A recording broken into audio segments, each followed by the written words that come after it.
নাফ হাসলো। তুই এখনো আমাকে ভালোবাসতে পারলি না? সমস্যা নেই, বিয়ের পর না হয় বাসবি। কথাটি বলার সময় ওনার কণ্ঠে আক্ষেপ ঝরে পড়েছিল। মনের কোনো এক কোণে মন খারাপের ঘন্টা বেজেছিল। আকস্মিক বাইকের গতি বেড়ে গেল। পাখি আঁতকে উঠল। ওনার শার্ট খামচে ধরে বিড়বিড় করে বলে, আস্তে আস্তে চালান। শক্ত করে চেপে ধর, না হয় পড়ে বসবি। আর কোনো কথাই বলেননি। বাইকের গতিপন্থীও কমাননি। ফেরি পেরিয়ে সকাল 9টার সময় ওরা বরিশাল উজিরপুর শাপলা বিলে সাতলায় এসে উপস্থিত হয়। এইখানে সকাল সকাল লোকারণ্যে অসংখ্য ভিড়। পাখির কোমর চেপে ধরে, প্রচণ্ড ব্যথা করছে। রাস্তায় যা বেহাল দশা, বাপরে! কোমর টিকে আছে এটাই অনেক। এছাড়া বর্তমান যে অবস্থা ছিল তাতে কোনো গর্ভবতী মহিলা থাকলে নির্ঘাত তার ডেলিভারি পেন উঠে যেত। কিরে নামছিস না কেন? ওনার ধমকে পাখি উঠে নামলো।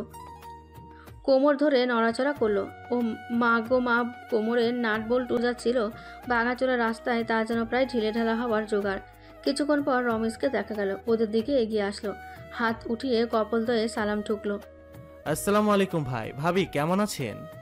লজ্জিত মুখেও বলে, জি ভালো। প্রত্যুত্তরে বলা হয়নি, আপনি কেমন আছেন ভাইয়া? রমেশ নাওয়াফের দিকে দুটো টিকিট এগিয়ে দিল। নিন, টিকিট কাটা শেষ। এবার তুই যেতে পারিস। জি ভাই, আশপাশে আছি, প্রয়োজন হলে ফোন করেন। ঠিক আছে। না, পাখির হাতের কবজি ধরে হাঁটা ধরলো। পাখি শুধুই। উনি কখন এসেছেন? ভোর রাত 3টে। পাখি অবাকতায় চোখ বড় বড় করে পলক ফেলে। বিস্ময়ে অক্ষিকুট ছানাপোনা। অত রাতে উনি আসলেন কেন? এখানে ভিড় দেখেছিস? টিকিট পেতে লম্বা সিরিয়াল ধরতে হয়। আমরা যে টাইমে এসেছি তখন টিকিট পেতে হলে রৌদ্রের মধ্যে দীর্ঘ 2 ঘন্টা দাঁড়িয়ে থাকতে হবে। এত সুন্দর মুহূর্তে সময় অপচয় করা আমার মোটেও পছন্দ নয়। তার জন্য ওকে ভোর রাতে পাঠিয়ে দিয়েছি, যাতে সকাল সকাল টিকিট কাটতে পারে। অত রাতে ফেরি পেল কি করে? ট্রলার ছিল। এখন আবার বলিস না, ট্রলার পেল কোথায়? বিস্ময়ে অক্ষিকুট ছানাপানা। পাখি কিঞ্চিত লজ্জা পেল। ওরা একটি নৌকা শ্যাপলা বিল ভ্রমণের জন্য বুক করেছিল। সেটাই দুজনে উঠে বসে। দুই প্রান্তে দুজন। নাব বৈঠা ধরে পানির মধ্যে এগিয়ে চলে। মাথার ওপরে খোলা আকাশ। চারপাশে যতদূর দৃষ্টি যায় লাল শাপলা লতায় ভরপুর। ইতিমধ্যে পাখি তার নগ্ন পা দুটি পানির মধ্যে ডুবিয়ে দিয়েছে। ঠান্ডা পানি পায়ে লাগতেই পাখির চোখ খিচে বন্ধ করে নিল। দু চোখ বন্ধ করে খোলা আকাশের সঙ্গে শাপলা বিলের মুগ্ধ করা সৌন্দর্য উপভোগ করতে লাগলো। পরপর কয়েকটি শাপলা ফুল ছিঁড়ে হাতে তুলে নেয়। নাভ শাপলার ফুলসহ লতা পেঁচিয়ে একটি গাজরা বানিয়ে পাখির মাথায় মুকুটের মতন পরিয়ে দেয়। পাখি বিনিয়ে মুচকি হাসে। সেটা সুতনু পুরুষটির নিকট পৃথিবীর শ্রেষ্ঠ হাসি হিসেবে আখ্যায়িত হয়। প্রেমিকার হাসি একজন প্রেমিক পুরুষের বুকে কতটা উত্তাল সমুদ্র ঝড় বহায়, সেটা যদি তার প্রেমিকা জানত। হাসি থামিয়ে প্রেমিককে দুহাতে আলিঙ্গন করে নিত। পাখির ঠিক পেছন বরাবর গিয়ে উনি বসলেন। মাথার ওপর বরাবর একটি ড্রোন ক্যামেরা ওদের পিছু পিছু আসছিল। অনেকক্ষণ যাবৎ পাখি লক্ষ্য করছিল বিষয়টি। সুযোগ বুঝে সে নাওয়াফকে বলল, দেখুন, কেউ যেন আমাদের ফলো করছে। মাথার ওপরে তাকান, দেখুন ওটা কি? নাভ ওর সুগঠিত কোমর টেনে পুরুষালী শরীরের সঙ্গে মিশিয়ে নেয়। কানের লতিতে চুল গুজে দিয়ে গালে আলতো করে কামড় বসায়। এরপরে নিদারুণ চোখ দুটি নাচিয়ে বলে, ওইটা আমাদের ক্যামেরা, ড্রোন ক্যামেরা। ভিডিও হচ্ছে। আমি চাই আমার জীবনের ছোট্ট ছোট্ট মুহূর্তগুলি মুঠোবন্দি করে ধরে রাখতে। পাখি এতক্ষণে স্বস্তির দম ছাড়ল। শাপলা বিল ভ্রমণ শেষ করে ওরা বেরিয়ে আসে। এরপরে উনি পাখিকে দোলনায় চড়ান। সেখানে 100 টাকা দিয়ে দোলনায় বসতে হয়। রমেশ আগে থেকে টাকা দিয়ে রেখেছিল, বিধায় পাখি আগে সিট পেয়েছে। নয়তো লম্বা সিরিয়াল পেরিয়ে যেতে বহুত সময় লাগতো। মোটামুটি শাপলা বিল ভ্রমণ শেষে ওরা হাইওয়ের পাশে একটি রেস্টুরেন্টে ঢোকে। ওখানে নাস্তা শেষ করে বেরিয়ে পড়ে। এর মধ্যে নাফের কল আসে। কিছুক্ষণ পর উনি হাইওয়ের পাশে গাড়ি পার্ক করেন। এখানে একটি ফুলের দোকান আছে, তার সামনেই ওরা দাঁড়ানো। লোকটা কারোর সঙ্গে ফোনে কথা বলছে। পাখি চুপচাপ দাঁত দিয়ে নখ কাটে, আর ক্ষণে ক্ষণে লোকটার চিন্তিত মাখা মুখটা পরিলক্ষিত করে।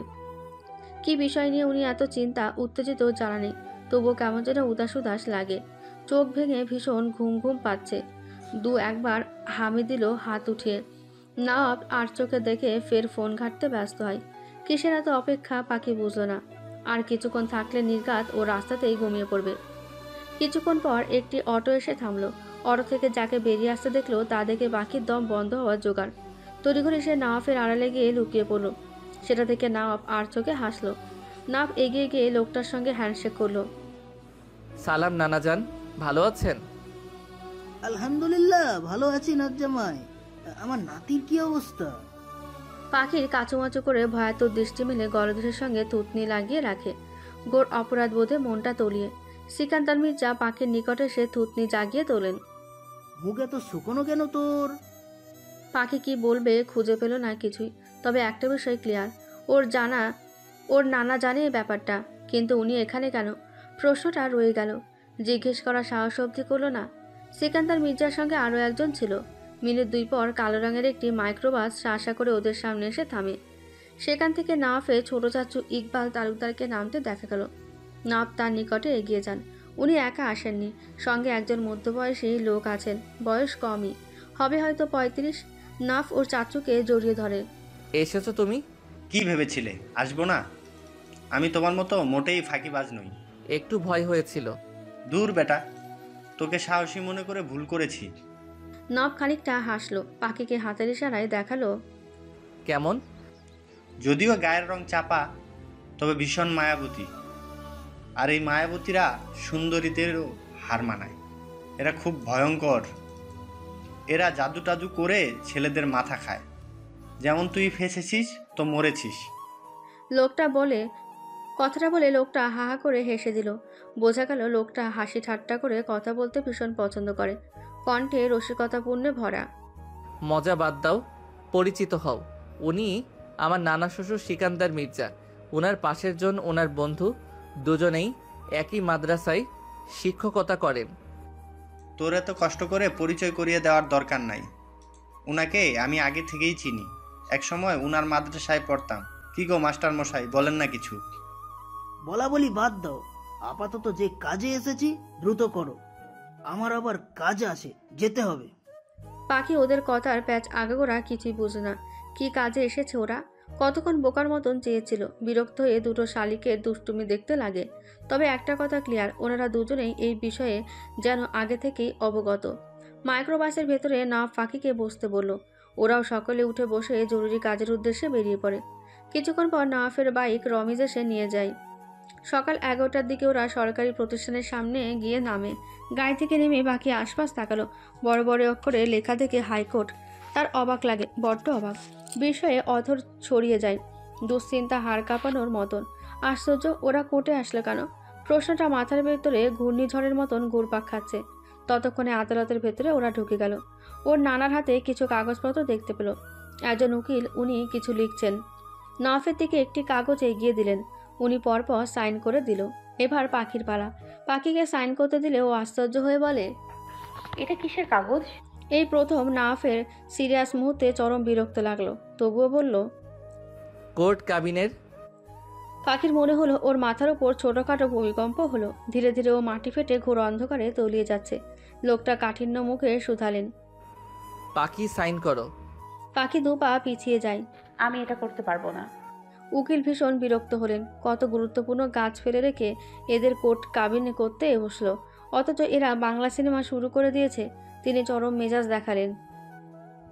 মেয়েকে মানাতে পারেননি তাহলে বিয়ে করাতে আসছেন কেন? হ্যাঁ, নব করা মেজাজে তর্জনী আঙুল তুলে শাসায়। সেটা আপনার প্রয়োজন কিসের?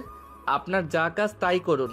টাকা তো গিলার সময় এত কারণ জিজ্ঞাসা করেননি। মুহূর্তের মধ্যে মুখটা চুপসে গেল ওনার। পাখিকে নাফ ওয়েটিং রুমে নিয়ে এলো। বেশ ঠান্ডা মাথা রেখে বলেন তিনি, দেখ পাখি, আমি তোকে হারামভাবে নয়, বৈধ হালালভাবে পেতে চাই। আগে পরে মোটামুটি ঠিকই ছিলাম, কিন্তু পরশু রাতের পর আমি মোটেও ঠিক নেই। বিশেষ করে তুই জড়িয়ে ধরার পর থেকে আমি চাইলে চুটিয়ে প্রেম করতে পারতাম, কিন্তু আমি অমনটা চাই না। প্রেম করার পর যখন তোকে ছুতে ইচ্ছে করবে তখন সেটা হারাম হয়ে যাবে। তাই আমি চাই তোকে ছুবো, তবে সেটা সম্পূর্ণ হালাল করে। কলিজা বউ জামাই। আমি এটা করতে পারবো না নওয়াফ ভাই, ক্ষমা করুন। আমার পিতামাতা এখনো বেঁচে আছে, তারা শুনলে কষ্ট পাবে। দেখ, তোর নানাজান যেহেতু আছে উনি সবটা সামলে নিবে। তোর নানাকে তোর আম্মা যথেষ্ট সম্মান করে, তার কথা মান্য করে। তিনি তখন বুঝিয়ে সুজিয়ে বললে ফেলতে পারবে না। আর তোর আব্বা তো তোর আম্মার কথা শুনে। তখন তোর আম্মা আবার সব বুঝিয়ে বলবে। তাছাড়া আমরা আবার সবাইকে জানিয়ে নতুন করে বিয়ে করব। আপাতত লোকের আড়ালে এটা গোপন করতে হচ্ছে। তবু আমি পারবো না নওয়াব ভাই, এত বড় ধোঁকা পরিবারকে দিতে পারবো না। নাফ রাগে ফুঁসে ওঠে। শক্ত ও পেশিবহুল হাত দুটি দিয়ে চুল কামচে টানে। লম্বা লম্বা দম ছেড়ে হিসিয়ে ওঠে। শুনবি না আমার কথা? পাখি ঘাটতারামি করে, কথায় অটল থাকে। বদন হতে বেরিয়ে আসে, না। আচমকা পাখির গালে 5 আঙুলের দাগ বসে দেয় লম্বাটে সুতুনি পুরুষটি। এরপরে শক্ত হাতে ওর গলাটা চেপে দেওয়ালের সঙ্গে মিশিয়ে নেন। কণ্ঠে তার ক্ষোভ, বিক্ষুব্ধতা ঝরে পড়ে। মুখে বিশ্রী ভাষায় অটোমেটিক চলে আসে। ও প্রেম করবি আমার সঙ্গে, মাস্তি করবি, ফুর্তি করবি, শুবি গিয়ে আরেক বেটার লগে? শোন পাখি, তোকে অন্য পুরুষের সঙ্গে বেডে কেন, তার স্পর্শ তোর শরীরে লাগলে একদম জ্যান্ত পুঁতে ফেলবো, একেবারে জানে মেরে দিব। প্রেম করবিও আমার সঙ্গে, বিয়েও হবে আমার সঙ্গে, এবং বাসরও। পাখির দম ছাড়তে ভীষণ কষ্ট হয়। নিঃশ্বাসের গতি থেমে থেমে পড়ে। চোখ দুটি উল্টে আসে। অমন শক্ত হাতে গলা চেপে ধরলে বাঁচার চান্স মাত্র 10%। ওর দম ফুরাবার জোগাড়। কষ্টে মুখের রং পাংশুটে নীলচে হয়ে আসে। চোখ দিয়ে অনবরত নোনা জলে গাল দুটি ভিজে যায়। লোকটার ভীষণ মায়া হলো। ওকে ছেড়ে ওর মাথাটা বুকের সঙ্গে চেপে ধরল। আই অ্যাম সরি কলিজা, প্লিজ ট্রাই টু আন্ডারস্ট্যান্ড। পাখি নত মুখে মাথা নাড়ে। বুঝেছি। লোকটা ওর চোখের পানি মুছে হাত ধরে উকিলের কাছে নিয়ে যায়। পাখি সাইন করে দেয়। কাবিন নামার ওপর 1 ফোঁটা নোনা জল গড়িয়ে পড়ে। সেটা দেখে না বুক ফুলিয়ে তপ্ত শ্বাস ফেলে। ওদের কোর্ট কাবিন শেষ। এরপরে কোর্ট থেকে কিঞ্চিত দূরে একটি মসজিদ, ওখানে জোহরের নামাজ শেষে ওদের বিয়ে পড়ানো হয়। বিয়ের কাজ খেজুর বিলে সমাপ্তি করা হলো। স্বামী স্ত্রী দুজনে 2 রাকাত নফল নামাজ আদায় করে নিল। নামাজ শেষে নওয়াব পাখির মাথায় হাত রেখে বিড়বিড় করে কিছু দোয়া করলো। এরপরে ললাটে চুম্বন করে ওরা মসজিদ থেকে বেরিয়ে আসে। নওয়াফের চাচু এগিয়ে এসে ওকে জড়িয়ে ধরে। অতি আনন্দ চিত্তে নওয়াফের চোখে জল এসে ভিড় জমালো। ওর চাচুকে জড়িয়ে ধরে খানিকটা কাঁদল। এ ক্রন্দনরত কষ্টের নয়, বরঞ্চ খুশির। নিজের মহামূল্যবান সম্পদ কুড়িয়ে পাওয়ার আনন্দ উল্লাস। দীর্ঘ 5 বছরের প্রণয় আজ পূর্ণতা পেল। ওরা পবিত্র বন্ধনে আজ আবদ্ধ। কেউ চাইলে আর বন্ধন ছোটাতে পারবে না। নওয়াফের চাচু ইকবাল ওকে শুধায়, দূর বোকা, কাঁদছিস কেন? আজ তোর খুশির দিন। কক্সবাজার হানিমুন ট্যুর কনফার্ম করছি, দাঁড়া একটি রিসোর্ট বুকিং করি। অনেক করেছো আর নয়। আমার লাইফের সবচেয়ে শ্রেষ্ঠ রাত, মধু চন্দ্রিমা রাত আমার ছোট্ট ট্রি হোমে কাটাতে চাই। হানিমুন করার বহুত সময় পাবো। ঠিক আছে। ওরা দুজনে বড়দের সালাম করলো। সকলে মন ভরে দোয়া করলো। নওয়াফের চাচা পাখিকে একটি স্বর্ণের চেন লকেট সহ গিফট করলো। ও নানা একটি স্বর্ণের আংটি দিল। এরপরে ওনারা বিদায় নিলেন। পাখি নওয়াফ আবার ফের বাইকে বসে বাড়ি ফিরতে পাড়ি জমায়। রাত মোটামুটি 8টা-9টা হবে। পাখিকে বাইকের সামনে বসিয়ে নওয়াফ বাইক চালাচ্ছে। মেয়েটা সামনে থেকে ওকে আষ্টেপৃষ্টে জড়িয়ে ধরে বুকে ছোট মাথায় এলিয়ে চড়ুই পাখির মতন শুয়ে আছে। নওয়াফ পরপর জিজ্ঞেস করে, খারাপ লাগছে? পাখি মাথা নাড়িয়ে না বোঝায়। না বুঝলো মেয়েটা তখনের আচরণের কারণে ভয়ে আছে। তবুও কিছু বলতে গেল না। রাত 12টার দিকে ওরা ট্রি হোমে পৌঁছায়। টিউবওয়েল থেকে হাত মুখ ধুয়ে নাফ ওকে কাছারি ঘরে নিয়ে যায়। হাতে শপিং ব্যাগ ধরিয়ে দিয়ে বলে, যা পড়ে আয়। পাখি চুপচাপ বাধ্য মেয়ের মতন কথা শোনে। না শুনলে যদি আবার থাপ্পড় পড়ে। লাল টকটকে ব্লাউজ আর পেটিকোট পরে ওনার সামনে আসতে ভীষণ লজ্জাজনক ছিল। তবে লোকটা তেমন প্রতিক্রিয়া দেখাল না। সাজসজ্জার জন্য পুরোপুরি দোকান খুলে বসেছে যেন। পাখি ওড়না বুকে চেপে ওনার কাজে লজ্জামাখা মুখ নিয়ে হাজির হলো।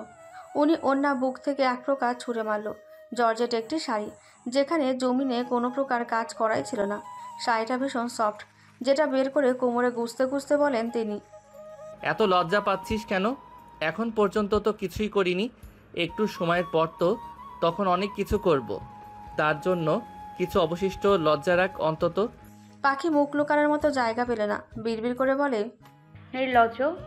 নব খানিকটা হাসলো। ওনাকে শাড়ি পরাতে দেখে পাখি বলে, আপনি শাড়ি পরাতে পারেন? আগে পারতাম না, এখন পারি। এর কারণ? বউকে শাড়ি পরাবো বলে বড় শখ করে বান্ধবীর কাছে শাড়ি পরা, মেকআপ করা শিখেছিলাম। খারাপভাবে নিস না, বান্ধবী আমার মেকআপ আর্টিস্ট। পাখির পেটের ভেতর কুচি গুজে দিয়ে উনি বুকের ওপর শাড়ির আঁচল উঠিয়ে দেন। 2টো পিন ছাড়া শাড়িতে উনি কোনো পিন ব্যবহার করেননি, যেটা বেশ ইউনিক ছিল। চুলের খোপা করে গাজরা তুলে দিলেন। এরপরে মেকআপের প্রসাধনী ব্যবহার করে সিম্পল জুয়েলারি পরলেন। হাত পায়ে আলতা পরিয়ে থামলেন। মাথায় সোনালি রঙের দোপাট্টা পরিয়ে শুকনো মুখে ওর গালে চুমু খেলেন। মাশাল্লাহ, আমার পরিটা। উনি এত সুন্দর হওয়া সত্ত্বেও যখন ওনার মুখে ওর সৌন্দর্যের প্রশংসা শোনে তখন পাখির লজ্জায় মরিমরি অবস্থা। থাক এখানে, আমি আসছি। কিছুক্ষণ পর উনি সাদা পাঞ্জাবি পরে আসলেন। ফর্সা শরীরে ভালো ফিটফাট হয়েছে, দেখতে নজর কাড়া। গায়ে পারফিউম ছিটিয়ে ওর হাতের কবজি ধরে ট্রি হোমের দিকে নিয়ে যেতে থাকে। কাঠের সিঁড়িতে ওঠার আগে উনি পাখিকে কোলে তুলে নেয়। দরজার সামনে এসে ওকে নামিয়ে দেয়। রমি, সাফিন, অয়ন ওরা সকলে পুরো বাড়ি সুন্দর করে সাজিয়েছে। নফ আর পাখিকে ওরা স্বাগতম বার্তা জানালো। বিরাট আকারের একটি ফুলের বুকে ওদের দিকে এগিয়ে দেয়। শুভ বিবাহ ভাই, আপনার আর ভাবির বাকিটা জীবন সুখে ভরপুরে কাটুক। আমাদের তরফ থেকে সামান্য এই উপহারটুকু।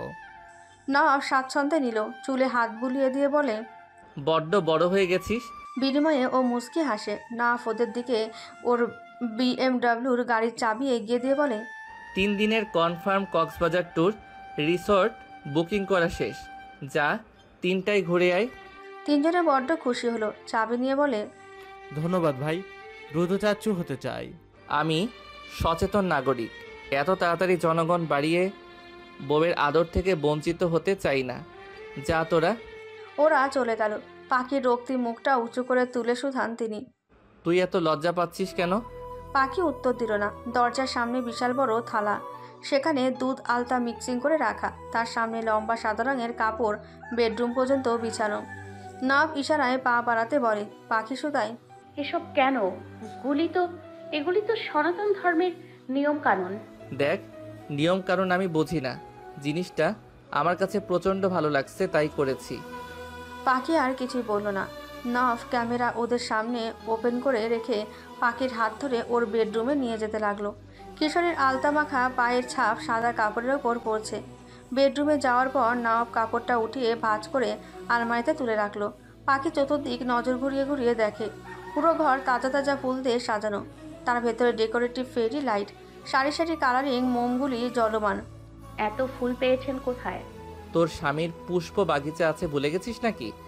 উনি হাত মুখ ধুয়ে এসে বসলেন। পাখির পাশাপাশি বসে বললেন, এই রাতে ভাবিরা, নানিরা, দাদিরা তারা থাকলে বুঝিয়ে সুঝিয়ে অনেক কিছু কানে কানে শিখিয়ে পড়িয়ে দেয়, কিন্তু এখানের পরিস্থিতি তো সম্পূর্ণ ভিন্ন। তুইও অবুঝ, তাই কাজটা আমাকে করতে হবে। ওনাদের দায়িত্ব আমি পালন করছি। দাঁড়া, ওয়েট। উনি একটি তোয়ালে এনে মাথায় ঘোমটা দিয়ে মেয়েলি কণ্ঠে বলে, শোন নাতি, বাসর রাত একটি পবিত্র রাত। তোমাকে স্বামী স্ত্রীর জন্য এই রাতটি মধু চন্দ্রিমাময় আদর সোহাগের রাত। স্বামী যা কইব, যা চাইব তা শুনবা দিবা, কোনো কাজে বাধা দিবা না। মনে রাখবা, স্বামীর সুখই প্রকৃত সুখ। স্বামীকে সুখে রাখবা, তাহলে আল্লাহ খুশি হইব। গলা ক্যাকেরে দিয়ে চোখের ইশারায় বলে। কেমন হয়েছে? পাখি কি বলবে, অনেক কষ্টে সে হাসি চেপে রেখেছেন। ওনার এক্সপ্রেশন, কথার বাচনভঙ্গি দেখে আর পারল না টিকে থাকতে। খাট কাঁপিয়ে হেসে উঠল। অসাধারণ, আপনি তো পুরোই ফাটিয়ে দিয়েছেন। দাঁড়া, এবার স্বামী ভূমিকা পালন করতে হবে। উনি দরজার বাহিরে গিয়ে আবার খ্যাক খ্যাক করে কেসে ঘরে ঢুকে পড়েন। পাখির দিকে চেয়ে বলেন, কি রে, আমাকে সালাম কর। পাখি আহাম্মক বনে গেল। পৃথিবীতে একমাত্র উনি সেই স্বামী যে কিনা স্ত্রীকে স্বয়ং নিজেই সালাম দিতে তাগাদা দিচ্ছে। অত শত ভাবল না। পরবর্তীতে খাট থেকে নেমে এসে ওনার পা ছুঁয়ে সালাম করতে গেল। নাপ ওকে উঠিয়ে বুকে তুলে ধরল, বলল, তোর স্থান পায়ে নয়, বুকে রে কলিজা, বুকে। কখনো পা ছুঁয়ে সালাম করবি না, যাকেই করবি মুখে মুখে। আচ্ছা। নাপ আর পাখি মুখোমুখি বসে ওর নিচু মুখের আদল উঁচু করে তুলে বললেন, মাশাআল্লাহ আমার চাঁদ কুমারী। সময় নিয়ে ফের বলেন, আজ আমাদের বাসর রাত। প্রতিটি মানুষের এই রাতটি ঘিরে অসংখ্য স্বপ্ন আকাঙ্ক্ষা থাকে তার প্রিয় মানুষটিকে একান্ত করে পাওয়ার। এই রাত জীবনে একবারই আসে। আমি সেই রাতটি মাটি করতে চাই না। আমি কোনো সিনেমার নায়ক নই যে নতুন বউ পাশে রেখে রোবটের মতন অনুভূতিহীন পড়ে থাকব। বরং এই পবিত্র রাতটিকে আমরা মধুময় করতে পারি। পাখি, আমি তোর স্বামী। আজ থেকে তোর যত দায়িত্ব আছে সব আমার। আমার কথা ছাড়া তুই ঘর থেকে এক পাও বের হতে পারবি না। তোর বাবার চেয়েও এখন আমার অধিকার বেশি। আর হ্যাঁ, একটা কথা, প্রমিস কর, এই বিয়ের কথা তুই কাউকে প্রকাশ করবি না, কেননা সামনে তোর পরীক্ষা। আমি এখন কোনো ঝড় ঝাপটা চাচ্ছি না। তোর ম্যাট্রিক পরীক্ষা শেষ হলে এই বিষয় নিয়ে আমরা কথা বলবো। ঠিক আছে, ওয়াদা করলাম কাউকে বলবো না। এমন কি ইচ্ছে নিখিল, মুক্তিকেও নয়। আচ্ছা। নফ আলমারি ঘেটে একটি কাগজ আর একটি শপিং ব্যাগ নিয়ে এলো। ব্যাংকের কাগজটি ওর হাতে ধরিয়ে দেয়। তোর দেনমোহর। লাগবে না। এটা তোর প্রাপ্ত। লাগবে না মানে কি? প্রতিটি মেয়ের স্বপ্ন এটা, ছেলে খেলার বিষয় নয় এটি। ঠিক আছে, আপনার কাছে রেখে দিন, পরে নিয়ে যাব। আলমারিতে রাখলাম, নিয়ে নিস। পাখির খুব নিকটে গিয়ে উনি ফের বলেন, এবার তোকে ছুতে পারমিশন পেতে পারি? পাখি কোনটায় বিছানার সঙ্গে মিশে একাকার। নীরবতায় নারীর সম্মতির লক্ষণ ধরে নিয়ে নফকে স্পর্শ করে। শাড়ি পা থেকে সরিয়ে নুপুর পরিয়ে দেয়। বাম হাতের অনামিকা আঙুলে আংটি পরিয়ে চুম্বন করলো। কলিজা এদিকে আয়। পাখি শুনল, ওনার দিকে এগিয়ে গেল। চোখ দুটি বন্ধ কর। ও চোখ দুটি বন্ধ করতেই লোকটা আচমকা ওর নাকের ছিদ্রে ডায়মন্ডের নোজপিনটা বসিয়ে দেয়। পাখি মৃদু আত্মনাদ করে ওঠে। হয়ে গেছে। পাখির মুখটা উঁচু করে ধরে গালে পরপর দুটো চুমু দিলেন। এরপর কিশোরী দোপাট্টা খুলে কিশোরীর গহনাগুলি খুলে পাশে রাখলেন। ঠোঁট স্লাইড করতে করতে শাড়ির পিনগুলি খুলে একটানে কিশোরীকে অর্ধনগ্ন করে পুরো ভার দেহের উপর ছেড়ে দেয়। সমস্ত মুখে অসংখ্য ওষ্ঠের ছোঁয়াতে ভরিয়ে তোলেন। শেষে অধরের কাছাকাছি এসে থেমে পড়েন। কিশোরীর পুরো দেহ উত্তপ্ত লাভা যেন। বক্ষের ওঠানামা দ্রুতগতিতে চলে। গরম গরম ভারী ভারী নিঃশ্বাসের গতি পড়ে। রেডি তো কলিজা? আমি তোর সমুদ্রে ডুবে মরতে চাই। পাখির লজ্জায় মরবার দশা। পুরো কান অবধি গরম হয়ে আছে। লোকটা অকস্মাৎ আধিপত্য চালাতে বেপরোয়া হয়ে পড়ল অধর দুটির ওপর। চুষে চুষে নিচ্ছে অমৃত সুধা পান। একসময়ে তার বেপরোয়া স্পর্শ বাড়তে থাকে। নারীর কোমল দেহের উন্মাদনায় কামুকতায় হিংস্র হয়ে ওঠে ননি। কিশোরীর ওঠানামা করা বিভাজনের দিকে দুষ্টু মিষ্টি ছোঁয়ায় মিশে যেতে থাকলো। পাখির পুরো শরীর রোমাঞ্চকর অনুভূতিতে টালমাটাল। লোকটা ফের ওর বদনে চলে আসে। ব্লাউজের হুক খুলে বেরিয়ে আসে অন্তবাস। লোকটার উন্মাদনায় এতে দ্বিগুণ বাড়িয়ে দেয়। তারও হুক খুলে ফেলে। নগ্ন গলদেশে লেপটে দেয় তার পুরুষালী উন্মাদনা স্পর্শ। ষোড়শনী কিশোরীর হাত চলে যায় পুরুষালী চুলে। খামচে শক্ত করে চেপে ধরে। একসময় লোকটা দেহের নিচাংশ নেমে বসে। এক মরণ যন্ত্রণা ছটফটিয়ে যায় বালিকা। উদরের নিম্নস্থানেও না স্পর্শ বাড়তে থাকে। এতে নারী লোকটি পাগল পাগল হয়ে গেল। গলা দিয়ে অস্ফুটে মৃদু গোঙানির আওয়াজ বেরিয়ে আসে। লোকটা বুঝলো ষোড়শনী পুরোপুরি তার দখলে। তখন সে রাতটি মোহনীয় করতে দেহের পুরো ভাগ ছেড়ে দিয়ে ভালোবাসা নামক এক নতুন অধ্যায়ের সূচনায় মেতে ওঠে। কিশোরীকে পরিচিত করায় এক মিষ্টি যন্ত্রণায়। রাত যত গভীরে পৌঁছায় ওনার উন্মাদনা তত বাড়তে থাকে। পুরোপুরি লিমিট ক্রস করে ফেলেন। হিংস্র হয়ে ওঠেন। মানে না কিশোরীর কোনো বাধা বিপত্তি। সেই সঙ্গে বেপরোয়া স্বভাব বাড়তে থাকে।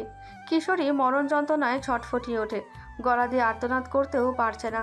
সে পুরুষটিকে আটকাতে থামাতে চায়। লোকটা একটু বেশি বেপরোয়া হয়ে উঠেছে। পাখি ওনার উন্মুক্ত বুকে কামড় বসায়। গতিপন্থীর মধ্যে লোকটি বলে ওঠে, উফ, এমন করে না যান, বিরক্ত লাগে। মেয়েটার মুখ ব্যথা যন্ত্রণায় নীলচে হয়ে আসে। চোখ দুটি দিয়ে অনবরত পানি ঝরছে। ধীরে ধীরে তার যন্ত্রণা তীব্রতর থেকে তীব্রতম বাড়তে থাকে। মেয়েটার চোখের পানি পাথরের মতন হৃদয়টিকে গলিয়ে দেয়। না তৎপর ব্যস্ত ও ব্যাকুল হয়ে ওঠে। তড়িঘড়ি ওর মুখে আলতো থাপ্পড় মেরে শুধায়, কষ্ট হচ্ছে যান, যন্ত্রণা হচ্ছে, থেমে যাব। মেয়েটা কথা বলতে পারে না অবধি। প্রায় সর্বত্র শরীরে খিঁচুনি উঠে গেল। মৃগী রোগীর মতন তার আচরণ। ধরপড় করে কাঁপছে। নফ বেডশিটের দিকে তাকালো। অমনি অস্ফুট বলে ওঠে, ও শিট। তাড়াতাড়ি সে ষোড়শনীকে বাথরুমে হিটারের মাধ্যমে পানি গরম করে দিয়ে চুপ ঢুকিয়ে দিল। বেডশিট পাল্টে আবার সে বাথরুম ঢুকে পড়ে। দেখে মেয়েটা ঠকঠক করে কাঁপছে। ওর খুব মায়া হলো। নিজের ওপর নিজেই দোষারোপ করছে। স্যাভলন পানির সঙ্গে মিশিয়ে নেয়। কুসুম গরম পানি ওর গায়ে ঢালে। পাখি কেমন নির্লিপ্ত নির্জীব হয়ে দাঁড়িয়ে রয়। ভয়ে লোকটার আশপাশ পর্যন্ত ঘেঁষে না। বাসরাত বুঝে এমন কষ্টেরই হয়। পা দুটি বেয়ে বেয়ে তরল লাল পানীয় বেরিয়ে যায়, যেটা নওয়াফের দৃষ্টিকে পড়ে। পাখির হাত টেনে উনি বুকে নিতে চান। পাখি যায় না ওনার কাছে। ভয়ে কাচুমচু করে দাঁড়িয়ে থাকে। উনি আর সাধলেন না। গোসল শেষ হলে গা মুছে দিয়ে গরম কাপড় পরিয়ে বিছানায় শুয়ে দেন। কমফোর্ট গায়ে দিয়ে নিজে গোসল করতে যান। রক্তাক্ত বেডশিটের দিকে অসহায় চোখে একবার তাকিয়ে বাথরুমে ঢুকে পড়ল। গোসল করা শেষ। উনি ট্রাউজার আর টি শার্ট পরে কমফোর্টের মধ্যে ঢুকে পড়ে। পাখিকে বুকের ওপর তুলে নিয়ে শক্ত করে জড়িয়ে ধরে। আই এম সরি কলিজা, আই এম সরি। বুঝতে পারিনি, মাফ করে দিস আমায়। লোকটার গাল গড়িয়ে এক ফোঁটা নোনা অশ্রু জল গড়িয়ে পড়ে। গতকাল গভীর রাতে আচমকা ঝড় হয়েছিল। মোটামুটি ঝড়ে বিরাট আকারে তাণ্ডব লীলা চালিয়েছে। ক্ষয়ক্ষতির পরিমাণ যদিও বেশি একটা দেখা যায়নি। তবু চলাচল করিত রাস্তার অবস্থা নাজেহাল দফা রফা।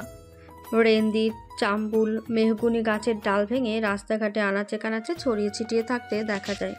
সঙ্গে বৃষ্টির পানি জমাট বেঁধে গর্তে গর্তে আটকে আছে, তার ওপর শুকনো পাতাগুলি ভাসমান। প্রত্যুষকালটি অত্যন্ত স্নিগ্ধতা ঘিরে। উত্তরের দমকা সজীব হাওয়া গায়ে কাটা দেয়। শীত শীত ভাবটা গায়ে নিদারুণ ভঙ্গিমায় চেপে বসে। যদিও শীত আসেনি, তবে আসতে বাকি একটা নেই। রাতে গরম কাঁথা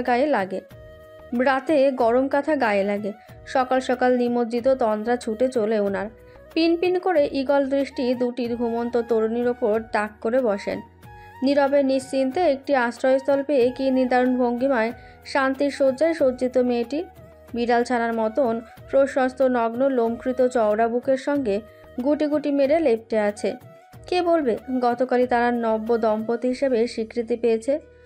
অথচ ওদের সম্পর্ক দেখলে মনে হবে দীর্ঘদিন, দীর্ঘ মাস, দীর্ঘ বছর তারা এই সম্পর্কে জড়িত।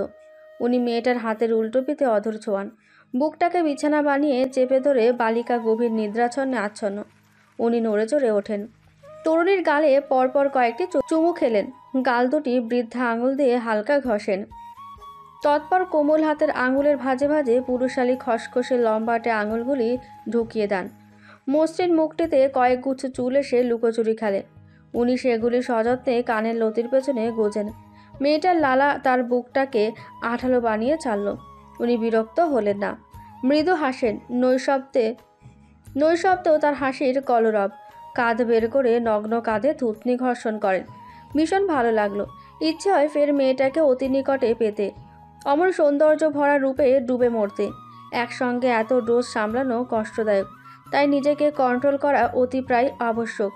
প্রশান্তিময় একটি সুন্দর সকাল, বিবাহিত জীবনের নতুন অধ্যায় আজকে থেকে শুরু। ভাবতেও অবাক লাগে, সত্যি সত্যি মেয়েটা আজ থেকে তার ব্যক্তিগত সম্পত্তি। তার দেহের অর্ধাংশ তার বাম পাঁজরের হাড়। পূর্ণ দৃষ্টি মেলে নির্বিশেষে তরুণীর তৈলাক্ত মুখখানার দিকে দৃষ্টিপাত করেন তিনি। নোজপিনটা উজ্জ্বল শ্যামবর্ণ মুখে জলজল করে ফুটছে। মুখটা ভীষণ মায়াবী দেখায়। নোজপিনটার কারণে বিবাহিত একটা ভাব চোখে মুখে পড়ে। ভীষণ মায়াবী এই মায়ে তাকে বেঁধেছিল ভালোবাসা নামক এক গভীর সূত্রে। ঠোঁট দুটি স্লাইড করতে করতে একটি চুমু খেলেন। পাখি নড়ে চড়ে ওঠে। একবার লোকটার দিকে তাকিয়ে ফের ওনাকে আষ্টে পৃষ্ঠে জড়িয়ে ধরে শুয়ে পড়ে। নাও ফিসফিস করে ডাকে, কলিজা, উঠবি না? সারা রাত জ্বালিয়েছেন, একটু ঘুমাতে পারিনি। প্লিজ এখন একটু ঘুমোতে দিন। মেয়েটার ঘুম ঘুম নেশা মিশানো কণ্ঠ ওনাকে মাতাল উন্মাদনা করে তুলল। ভেতরে ভেতরে পৌরুষ জেগে উঠছে। তীব্র উত্তেজনায় ছটফটিয়ে ওঠেন। ঘন ঘন ভারী ভারী নিঃশ্বাসের গতিবেগ ছাড়েন। দম বন্ধ করে মিনিট একের পর বুক ফুলিয়ে শ্বাস ছেড়ে দেন। একটুখানি ঘুমাই। কি আবেগময় অনুরোধ, কত চমৎকার কথা, শুনতে উৎকর্ণে মধুর ন্যায় লাগে। এত কাছে, অতি নিকটে, নিঃশ্বাস খুব নিকট থেকে শুনতে পান, তার গতিবেগ মাপতে পারেন। এটাই তো উনি চেয়েছিলেন। কিশোরীর রন্ধ্রে রন্ধ্রে নিঃশ্বাসে নিঃশ্বাসে সে মিশে থাকবে, আধিপত্য চালাবে। তাই হয়েছে। পেয়েছেন উনি মহামূল্যায়ন বস্তু। মেয়েটা কথা শুনলেন, ঠিক অবজ্ঞা করতে পারলেন না। শক্ত করে প্রশস্ত বুকের সঙ্গে তুলতুলে দেহটা পিষিয়ে নেন। কি যে মনোরম শান্তি লাগে। এত শান্তি সুখ এতদিন কোথায় ছিল? কোন গুপ্ত ভাণ্ডারে তা লুকায়িত ছিল? ইস, কেন এলো না আগে? তার সাদা কালো জীবনটাকে রঙিন করে দিতে আমার জানটা। সকালে অনেক কাজ বাকি আছে। পাখিকে ধীরে সুস্থে পাশে শুইয়ে দিয়ে উনি চট করে উঠে বসেন। পুরো ঘরের ফুলগুলি আগে পরিষ্কার করতে হবে, এরপর রান্না বসাতে হবে। গতকাল রাতে তেমন কিছু খাওয়া হয়নি। তিনি ঝটপট কাজে লেগে পড়েন। পুরো ঘর পরিষ্কার করে হাত মুখ ধুয়ে ফ্রিজ খুলে ইলিশ মাছ বের করে নেন। রাইস কুকারে ভাত আর আলু সেদ্ধ দিয়ে পেঁয়াজ বেগুন ধনেপাতা কেটে নেন। গরম গরম ভাতের সঙ্গে ভাজা ভাজা ইলিশের লেজ ভর্তা, বেগুন ভাজা, আলু ভর্তা আর ডাল করবেন। মাছ কেটে ফ্রাই প্যান চুলোয় বসিয়ে দেন। এরপরে মাছ ভাজতে বসেন। পায়ে নরম তুলতুলে কিছু একটা লাগতেই তার তন্দ্রা ছুটে যায়। তৎপর হুড়মুড়িয়ে দ্রুত উঠে বসে। অকাণ্ড মনে হকচকায় ভরকায়। পায়ে সুড়সুড়ি লাগে। দৃষ্টিচোরা বিছানার অপর প্রান্তে নির্বিঘ্নে দেখে ম্যাথিউ ওর পা খামচাচ্ছে। ও দ্রুত লাফিয়ে উঠল। 2 কদম দূরে সরে বসে। ঝটপট খাট থেকে নেমে দাঁড়ায়। ততক্ষণে ম্যাথিউ ম্যাও ম্যাও করতে করতে নেমে গেল। ও হাঁপ ছেড়ে বাঁচল। বুক ধরে বেদরে লম্বা দম নিল। আলস্বামী মেরে কতক্ষণ থম মেরে বসে রইল। এরপর নিজের দিকে লক্ষ্য করে, গলায় প্রচণ্ড ব্যথা, উদর স্থানে ব্যথাতুর যন্ত্রণায় হাঁটাচলা করা দুশ্চিন্তাজনক। গায়ে ঢোলাঢালা একটি টি শার্ট আর লেডিস প্লাজো। দিনের আলোয় ট্রি হোমটি ঘুরে ঘুরে দেখতে লাগলো।